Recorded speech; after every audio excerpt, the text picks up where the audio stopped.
All right, guys, joining us on the show next is a man who's set to take on Max Holloway and challenge him for the UFC featherweight title at UFC 245 on December 15th.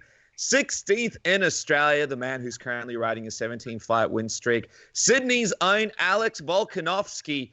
Welcome back to Submission Radio. Good to have you on the program, man. It feels like forever since we've spoken to you. Yeah, no, thanks for having me. It's always a good chat. I'm glad we got to get this over and done with. Have a good chat, mate. We always you don't want to be on the show. Look at you. Look at you. I was going to ask Alex, obviously the burning question on everybody's minds is, what happened to that lamb roast the other day, man? What happened? Yeah. On Instagram, you're carving up this lamb roast. Suspense is killing us. You open it up, and then I don't know whose voice it is, but someone just comes in. He's like, fucked it. It was the highlight of my week. Brad, was that Brad Riddell? No, mate, that's exactly. He's just taking the piss, mate. That was perfect. It's how we wanted it. Nice medium, maybe medium rare. That's how I like my lamb, mate. Well, you just didn't like it. Is that too rare for you? No, we like it like that. It's good. I don't know about Brad, but we like it like this. I feel like Mike. Brad loved it. He just loves stirring. I loved his commentary. So good. Yeah, I feel like it was sour grapes from Brad because that lamb looked delicious. But Mike Dolce, he had the fitness program with the UFC. I feel like Alex Volkanovski, on the verge of becoming a champion. Why no Alex Volkanovski lambs? Volkanovski lambs brought to you by the UFC. Everybody gets some lamb at every event. And you're just there cooking it. Might have to be post-fight. We'll do. I'll do. Everyone does all these diets leading into fights. They can stick to my diet after a fight. That's probably when the lamb will be best. Yep. Well, people don't realize this if they don't live in Australia, but obviously if they're listening from Greece, they get it. Over here, Christmas, Easter, you put your lamb on the spit, right? That's a big thing. That's a big thing down here. So why not take that worldwide? Every fight week, Alex Volkanovski with the lamb on the spit in the back. Mate, why not? We'll do it after my fight. Celebrate me winning the title with having a cooking the lamb. Dana's just there. You got some lawn chairs and just there's paper cups and everyone's just watching the lamb turn.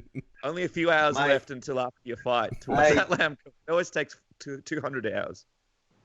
Mate, it's unreal, mate. Sink a few beers while the lamb's going on the spit. It's beautiful, just how I like it. That's it. In all honesty, lamb talk aside, how's it feel to finally have this title shot announced for December against Max Holloway, man? I feel like you've been on quite the journey to sort of get this fight finally booked in and locked in. Yeah, it feels good. It really does. Obviously, we're in talks with the UFC, and they're always saying, that was the plans, and they're making it pretty obvious that was the plans, but you never really know. And the fact that it was delaying a little bit, I was like, oh man, what's happening? And then you're getting other people talking, and trying to call out Max and stuff like that. And I'm just like, there's no way they're going to take this one from me again, huh? But no, they did it. They sent that contract through, and, it was unreal. It was really good to get that contract. And obviously when they announced it and all that sort of stuff, but mate, you're in for a treat, mate. It's going to be a cracker, it really is. But, I truly believe the blessed era is going to end December 15th or December 14th in Vegas. And that title's mine. Again, I'm not cocky, but I'm very confident in my abilities, and it's my time. I mean, the thing is, obviously, it's going to be at the end of the year rather than the card next week. There's ups and downs with that. The up was obviously possibly a record-breaking crowd in front of a big stadium in Melbourne, with your mate Israel Adesanya and some of the other mates from City Kickboxing being on the same card and doing it on home soil. But then it's a bit of a quick turnaround, whereas the other fight in December, the fight that you're going to have, gives you plenty of time to get ready and gives you plenty of time to get ready for the fight. So are you bummed out that you're not going to be fighting next week, or is it ultimately worked out for the best? Nah, yeah, I think it has worked out for the best. Like I've been telling you since last year, I think I'm going to be champion before the 2019. As long as it fits in this year, I'm happy. I don't really care. But, I get more time. I got to help the boys out in camp at City Kickboxing and stuff. So now after that, I've got 10 weeks to prepare for my own title. So, I'm always in pretty good nick. And now I get to really, I get a whole 10-week camp for this fight, and I'm going to be a whole different beast. I say this every time, but it truly is. I'm getting better and better every fight, and you're going to see a whole nother level next time I fight as well.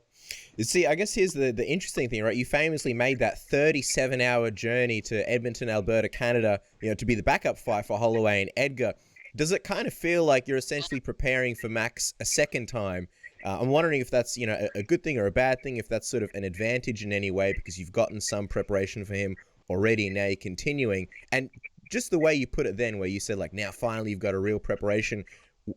Did you feel like you were ready in Edmonton, Alberta, Canada? Did you feel like you were sort of honestly ready to take on Max? Or I guess is this vastly a much better set of circumstances?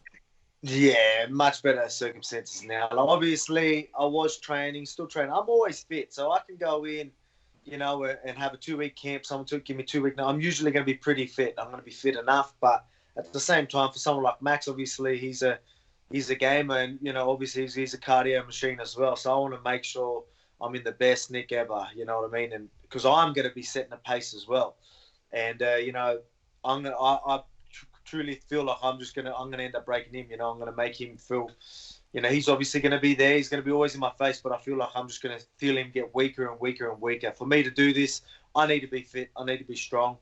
But you know what I mean? That's just, again, a lot of people talk about stylistically, how we match up, and I just think, again, I'm a bad match for everyone. I've always said that, but for Max, I really don't think. This might sound disrespectful, but it's not. I just don't think he gives me crazy problems that I have to worry about. Is still just purely the fact that he is very good. I give him that. He's very technical, and they're things I need to worry about. But when it comes to power, knockout power, obviously his cardio, the cardio is a big, factor for most people he fights. But for me, it's nothing that I need to worry about.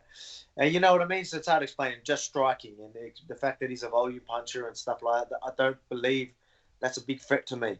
If he wants to punch in volumes, I'm going to be there swinging back, and swinging back heavy, and then I've got my shots there, you know what I mean? So it's just, I really do think this is going to be my fight, and I'm going to be pretty comfortable in there.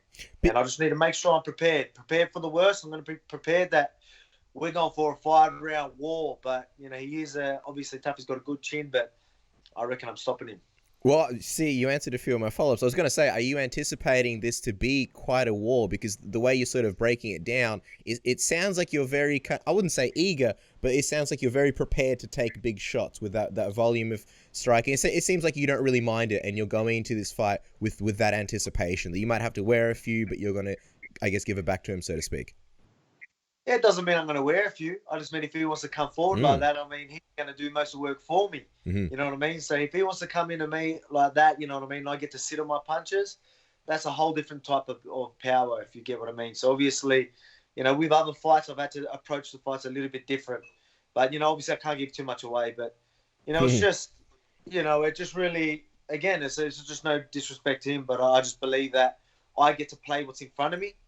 And I get to be a little bit more calm in there, and then just see what's there and rely on my power, rely on my strength. And obviously, there's going to be things that I'm going to be working on and stuff like that. But he don't need to know about that till it comes fight time. The funny thing is, obviously, all of us here in Australia and New Zealand know how skilled of a fighter you are, and a lot of us, are picking you to win in this fight. But when it comes to the fans in the States and Canada and all over the other parts of the world, you're still kind of new to them. And do you believe that Max Holloway sort of maybe doesn't know what he's sort of gotten himself into when it comes to this fight? Like, I'm not saying underestimating you, but maybe not giving you the sort of credit that you deserve going into this one? No, I don't think so. He's a smart man. He knows, even the little things. Obviously, again, when we're talking about stylistic sort of, like the last couple of fights, there was totally different skills in my last 2 fights, you know what I mean? So he obviously knows I can mix it up. He knows I can stick to a game plan. He knows I can be pretty technical, and he knows that, a lot of my natural instincts are pretty on point as well. So if he really thinks it's going to be an easy night and, what he's watching, if he can't see the skill involved, he's going to be in for a real surprise. But he's a smart man. His camp, there's a lot of things that he does very well, and that's because he's a smart man. He knows what he's doing, and I believe he knows that I'm a threat. But, it doesn't mean he thinks, he can't win. I'm sure he thinks he's going to win. But I think a couple of rounds in, he knows it's going to be like, oh shit, I've got some work to do. But that's if I don't finish it early. Again, I don't want to be acting like he's got a good chin. I'll give him that. But mate, if I'm on top of you, punching your head through the canvas, there's only so much that the ref can take. So it doesn't matter how good your chin is. The ref don't want to see too much of that. Whether it's a submission, whether it's ground and pound, or whether I do knock him out on the feet.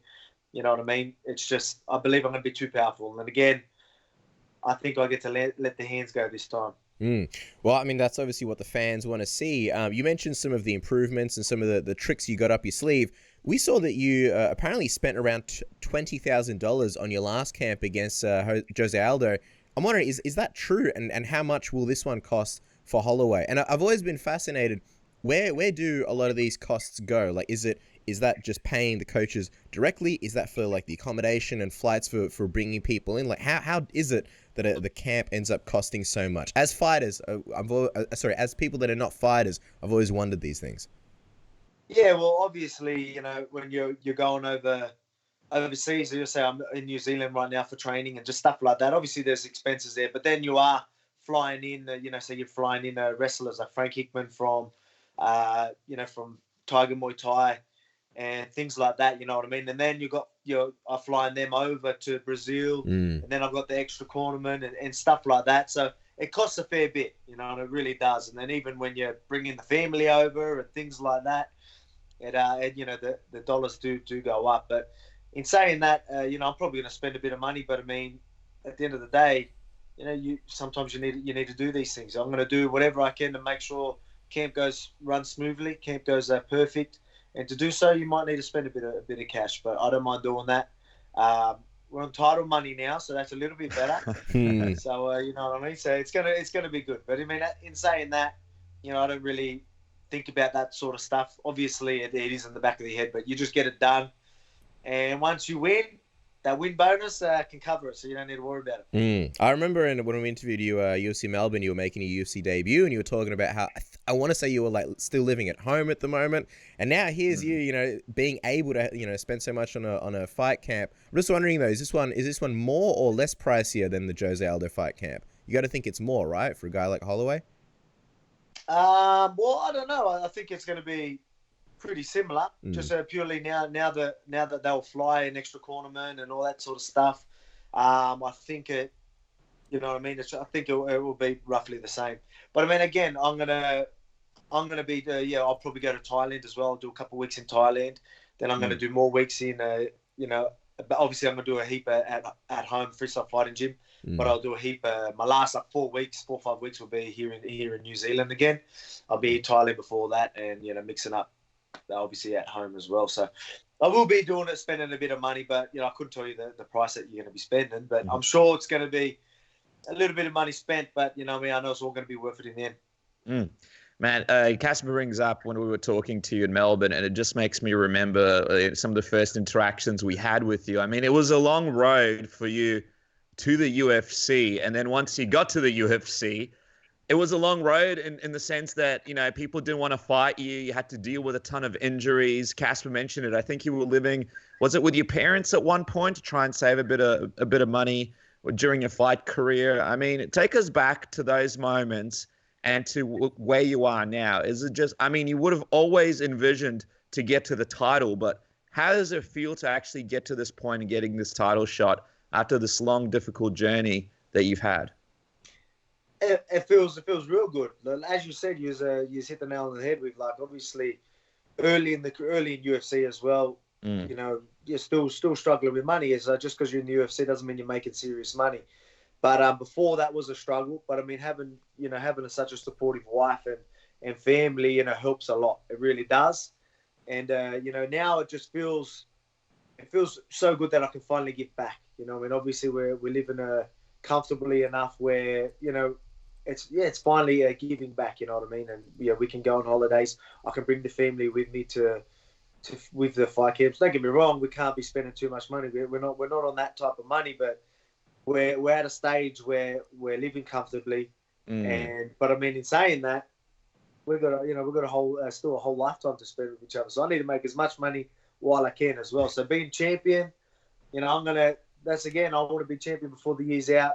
by next year, you know what I mean, I want to be the best featherweight of all time, and then we're hitting that pound for pound list. And you know what I mean? It's not far away. It really isn't. Like I told everyone, I go, the title shot's not that far away. I was saying that last year, and that was even before I fought Mendes. I'm like, oh, you know what I mean? It's just, I've been seeing these things and it's happening. And, you know, now I've ticked off this goal. Obviously, I need to win the title. Then I'm going to tick off more goals. And then again, I just keep giving back to the family. You know what I mean? They've been so supportive. Now I can finally give back.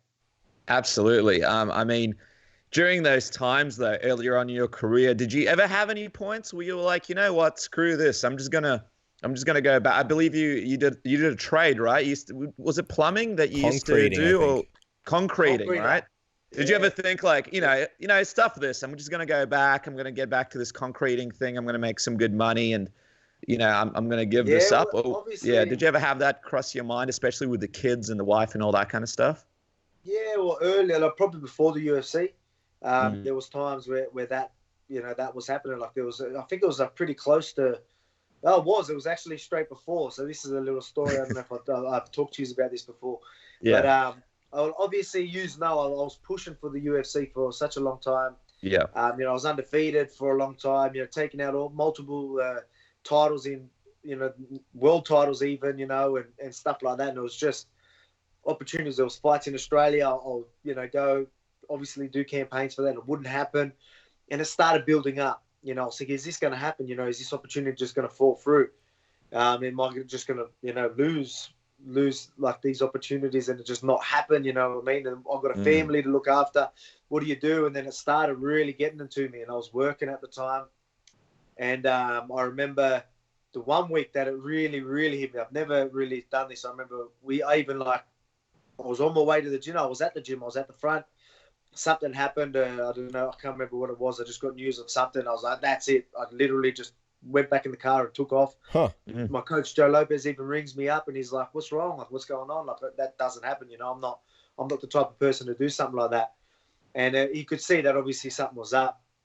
And it was just building up. And I'm like, I'm all right. But obviously I was like, got back to the gym the next day and stuff like that. But it was still dwelling on me. And then that weekend, I ended up getting a major sponsor at a time, and which was obviously going to help a lot. That was going to get me through the year, and that really helped with things. So that was a big sort of up, and I was like, oh, how good is this? You know, stay positive. And then the week after that, I ended up getting the UFC contract. So it was crazy. I went from the lowest point 1 week, and then to the highest point within a week and a half. That's crazy. So at that point, when you were in your car going back, you in your mind, you were like, "I'm done. I'm done with this." Well, you know. Yeah. Like I was sitting there thinking, I can't do this full time. That's it. I need to go back to work. I'm gonna have to move because I was at the time like a lot was happening. Like I was like, I can't live at my mum's forever. So I was gonna move back into the house, but I needed to work, so it wasn't gonna be full time for me anymore. And it was gonna obviously be a lot harder for me. But while this was happening, I was still training, and then that opportunity just come, and I was like, far out. How's the timing on that? So lowest point, highest point. But I mean, you get look. This sport we're in is absolutely crazy. You will hit a lot of lows, you hit a lot of highs as well, but you just really need to stay positive. That's one thing that I'm trying to tell people: stay positive. A lot of the times things do work out, and you know, being positive and pushing through them hard times. Really, really, you never know what's around the corner. You never know if that contract's just around the corner, you know what I mean? So just, suck it up, stay positive, and keep pushing. Amazing. Oh, man, it's crazy to think like that he almost went back to concrete. You're probably sitting around now like, oh, I made a good decision. I'm making good money. Not knowing, you know, the position that you're in now. Probably looking at like, trying to get some seats to UFC 243. Yeah. See some of your old friends fight. Yeah. I was going to say, Alex, though, you know, obviously you're super confident going to this fight. In your mind, you're beating Max Holloway. We sort of talk about long roads. Are you expecting that, assuming all goes well, you're going to be having to fight him a second time? Because historically, the UFC gives, you know, dominant champions instant rematches, and Max has obviously been a very dominant champion. Yeah, well, it's funny you touched base on someone like sort of talking. I'm just having a chat and being like, you know, oh, it is what it is. If I have to do that, I don't care. I'll prove that I'm the best featherweight. And I mentioned that, yeah, if the rematch happens, it happens. It's but then I end up seeing it blowing up everywhere. Everyone's talking about, oh, he's giving him a rematch. I was like, far out, you know what I mean? So it's a hard thing to talk about. But obviously, I'm going to do whatever I need to do. But at the end of the day, I believe I can beat anyone in the division. Once I've got the belt, whoever deserves that shot next will get it, and I'll take them out. I'll take them all out till I'm the best featherweight in the world or best ever. So, and again, taking out some like guys like Chad Mendes, Aldo, Max Holloway. If it is Max Holloway again after that, taking him out again. You know what I mean? All of a sudden, you're right up there as the best featherweight of all time. And again, this is just around the corner. I really think that things are just going to blow up after this fight. People are going to really see something special. The whole world's going to be watching. I'm going to capitalize. You're going to see a new featherweight champion. Yeah, it's fascinating that you mentioned that. And I mean, the funny thing about that is obviously you've been so active leading into this title shot. I'm just wondering, Alex, you've spoken about the fact that you like to stay active. Once you become champion, could you be one of the more active champions that we've seen in quite some time in the UFC? I'll definitely be active. I'm not going to be, again, I need to make as much money as I can while I can. And again, I've got goals that I want to hit as well now. So I'll definitely be staying active. It doesn't mean I'm going to do a quick turnaround straight away. Obviously, I'm going to be able to, after, Christmas, straight after that, New Year's, I want to enjoy myself a little bit after that. But, I'm going to be training the whole way through anyway, so it won't take long. But I definitely want to fight, again, people might say, oh, he's cocky, he's looking past Max. I'm not looking past him. I'm just confident in what's going to happen. I don't see myself losing. And, I'll fight again, who knows what it is, 3-4 months later if I have to. So, again, make that money. Money. And I mean, it's good. It is good because this card is, it's not at the end of December like usual. So you get to experience Christmas, New Year's, all that kind of stuff. And I think fans actually appreciate that too, because it's hard to tune in during that time for some people. Just quickly though, Alex, I mean, you've spoken about it leading into this campaign. Hey, you're kind of like the nice guy. You're not the guy that's going out there talking trash. You're not the guy that's just picking things and just trying to promote himself to get to the next level. How does it actually feel to get this title shot being Mr. Nice Guy? A lot of people out there in the different divisions, you got your Covingtons, you got your people across all these different divisions playing up, the bad guy angle where you've actually achieved your goals being Mr. Nice Guy. Yeah, well, look, man, there's some people that they do it and some people are good at it. Some people are horrendous at it and they still do it. But you know what I mean? It's just, look, everyone's got their things that they want to do. Look, a lot of people think, I'm Mr. Nice Guy. Like, obviously I'm a respectful guy. I'm not just going to say, but I mean, it doesn't mean I'm not going to tell Max I'm going to put his head through the canvas. No, nothing bad about it. I'm not being disrespectful that way. I mean, but I need to win. And to do so, I need to punch him in the face, plain and simple. So, and I'm going to be defensive as well. A lot of people got to realize if someone's going to start talking trash, I ain't just going to stand there and cop it. They're going to cop a mouthful full back, and then they get a punch in the face as well. So it's all good. That's the beauty of this sport. Talk is cheap because within a couple of months, whatever it is, I get to be in the octagon, and obviously talking means nothing in there. And action speaks louder than words, as they say. And again, like you said, obviously a lot of people are like, oh, you need to talk shit, you need to do this, you need to do that for a faster route to the title, maybe. But I mean, at the end of the day, who do people remember? They remember the best. There's a lot of guys that talk a lot of shit. They lose. Everyone forgets about them. You know what I mean? I'll be humble. I'll be me. I'll keep winning until, look at your George St. Pierre's. Look at your Anderson Silvers. They're the most well-known fighters ever purely because they were the best. That's just how it is. And that's going to be the same case. Once I start taking out everyone, I'm going to be up there for one of the greatest fighters of all time as well. Yeah, and I actually think, you've sort of carved out a bit of a niche because for a long time, people thought, oh, if I just talk trash, I'm going to get somewhere and get a few wins, whereas you took your own path. And I mean, it's not like you talk trash, but you're like a really real guy and, you don't try and do things that aren't you. So I think it's sort of a good case for a lot of guys moving up in the division. But just quickly, before we get off your division, I have to ask, we saw with this whole Conor McGregor thing, his coach wants to see Conor McGregor fight Frankie Edgar. I'm just wondering, what are your thoughts on a Conor McGregor-Frankie Edgar fight? And I mean, potentially even fighting Conor McGregor once you win the title. Mate, who, as they say, who wouldn't want that fight? Obviously, it'd be silly not to. Imagine taking out, again, like his name's always going to be up there. Take him out as well. Then, you know what I mean? And again, I'm talking about being the pound-for-pound number one, best featherweight of all time. The only people that people can even question, if I take them all out, That's it. I'm the man. So, but I mean, obviously, we're talking money if you take fights like that. So, I wouldn't argue with that. Frankie and Connor, I've seen that as well. I've seen John talking about that. I don't know. We'll see how many. Mate, I think he's just trying to. Do you think Conor could get past Frankie at this point? Could he? Yeah. I think he can. But I mean, Frankie's no easy fight for anyone. Again, I've got a lot of respect for Frankie, but obviously, I still think Conor could find the chin, and that's all it needs. You only need one shot, so he definitely can happen. But again, we'll see what happens because how much you're seeing him throw heaps of things. You see so many things he's saying. There's times he's going, "I'll have a blessed holiday and have this and have that." He's just trying to stay relevant. You know what I mean? Look, he's a smart man. He knows what to do, but at the same time, I think everyone's over it. He's not going to be fighting this year. I guarantee you that. I know he's talking about definitely. Some people have been talking about him fighting before the year's out, but that's definitely not happening. But I mean, hey, let him fight someone. I'll have the belt, and I'm the man on top. If he really wants that, I'll take him out as well. But you know what the funny thing is, like you mentioned that he said, have a blessed holiday, and he's sort of talking about a lot of fighters. I don't think he's really ever mentioned you. Like, you haven't really been on his radar. He's sort of, I don't think you'd be looking forward to it, but I imagine UFC 245, when you win the title, there'll be a lot more, he'll start tweeting and social mediaing you, and he's sort of prepared for that whole aspect of it. Conor McGregor, Volkanovski sort of tweet or Instagram off. Yeah, maybe after win the belt. Again, I'm a realist right now that, maybe, a lot of people are, but probably, obviously I'm not your Conor McGregor. I'm not your Max Holloway. You know what I mean? There's guys that have been at the top for a while and everyone knows them, but trust me, everyone will know me December 14th, and then I'm going to be the man. I'm going to be the man to beat. I'm going to do it in a wild fashion, and everyone's going to jump on board. Alex, appreciate the time. One more question, and then we're out of your hair because I feel like we're bordering on being too greedy. Obviously, UFC 243 next week.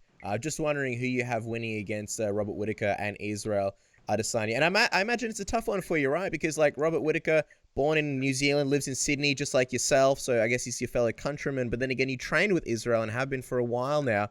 I imagine you're a bit torn with this one. Who do you have winning? Oh, mate, look, I'm just going to enjoy it. You know what I mean? Again, like you've got two very high-level fighters going at it. You know what I mean? It's going to be a cracker of a main event. Obviously, there's other guys on the card as well that I'll be cheering for. But Brad Riddell. A lot of people. Oh, yeah, Brad Riddell. Dan Hooker. So it's going to be a cracker of a card. I'm going to be ringside, definitely tuning in and definitely bloody. Mate, that main event's going to be unreal, though. I really do believe they're the two best and most high-level middleweights going at it. You know what I mean? And I think it's going to be, it's just going to be good to see how they approach these fights. How they're going to get each other going to their rhythm, and I want to see. Obviously, I love to see the techniques involved, and I love to see people's control and how they, their composure in there. And I really do believe that it's going to be a cracker of a fight and very, very skillful. And I can't wait to see how that goes down. Well, look out for Alex Volkanovski next week, cooking a lamb, doing shoeys possibly with Tai Tuivasa in the back, and then, of course, fighting Max. Yeah, well, you got to watch out for that, Alex. I know Ty's going to be looking for you with that boot if he wins, so you got to watch out. He'll be after. Hopefully, I don't have that suit boot. Maybe, nicer, easy shoe, maybe some sneakers to take off, but we'll see. But, I mean, hey, 10 weeks out, I'm still allowed a few beers, so might have to join him with one of those. Yeah, it's going to be great. There'll be a lamb on the spit. There'll be shoeys, UFC 243, and then, of course, watch him take on Max Holloway at UFC 245 on December 15th, 16th in Australia and New Zealand. Dude, we cannot wait to see you take on Max Holloway. Of course, follow the man at Alex Volkanovski to check out his prep and his lamb recipes leading into the biggest fight of his career. Alex, of course, we cannot wait. Thank you so much for joining us on Submission Radio. No worries. Thanks for having me. Always good chat. Thanks, Alex. Thanks, mate. We'll see. We'll see you next week, Alex. We'll catch up. See you there. Yeah, definitely. Take care, mate. Bye-bye. Yeah.